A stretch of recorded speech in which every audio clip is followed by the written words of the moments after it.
Imagine करो कि एक दिन आप सुबह उठते हो और आपके देश का नाम बदल गया है। लाखों लोगों के साथ बिल्कुल ऐसा ही हुआ जब सोवियत यूनियन गायब हो गया और रूस बन गया। यह कहानी है कि कैसे दुनिया की सबसे बड़ी महाशक्तियों में से एक गिर गई और कैसे उसकी राख से एक नए देश का जन्म हुआ।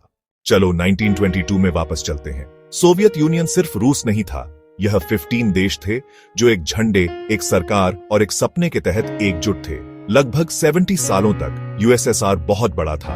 यह 11 टाइम जोन में फैला हुआ था। यूक्रेन, जॉर्जिया, आर्मेनिया और कई और जगहों के लोग, उन सबको सोवियत कहा जाता था। लाइफ बहुत स्ट्रिक्ट थी, कंट्रोल्ड थी और सब कुछ सरकार का था। लेकिन समय आगे बढ़ता है और बाहर की दुनिया भी आगे बढ़ी। 1980 के दशक में सोवियत यूनियन में दरार पड़ने लगी। इकोनॉमी स्ट्रगल कर रही थी। लोग सिर्फ ब्रेड के लिए लंबी लाइनों में खड़े रहते थे। फ्रीडम ऑन ऑफ स्पीच नहीं थी और लोग बदलाव चाहते थे। Enter Mikhail Gorbachev.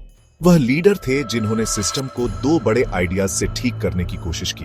ग्लासनोस्ट, जिसका मतलब है ओपननेस, और पेरेस्ट्रॉइका, जिसका मतलब है रिबिल्डिंग। अचानक लोग अपनी बात कह सकते थे, लेकिन बदलाव बहुत तेजी से आए और पुरानी प्रॉब्लम्स और बिगड़ गई। 1991 में सब कुछ फट गया। लोगों ने प्रोटेस्ट किया। बाल्टिक स्टेट्स, एस्टोनिया, लातविया और लिथुआनिया ने कहा, हम बाहर निकलना चाहते हैं। एस्टोनिया, लातविया, लिथुआनिया, दूसरे देशों ने भी उनका साथ दिया। आखिरकार 25 दिसंबर 1991 को कुछ अविश्वसनीय हुआ। सोवियत झंडा आखिरी बार नीचे उतारा गया और रूसी झंडा फहराया गया। यूएसएसआर चला गया, बस ऐसे ही। लेकिन इसका असल में क्या मतलब है?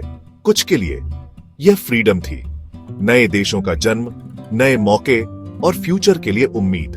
दूसरों के लिए यह डरावना था। नौकरियां गायब हो गईं, पैसे की वैल्यू रातों रात खत्म हो गई और जमीन हिलती हुई महसूस हुई।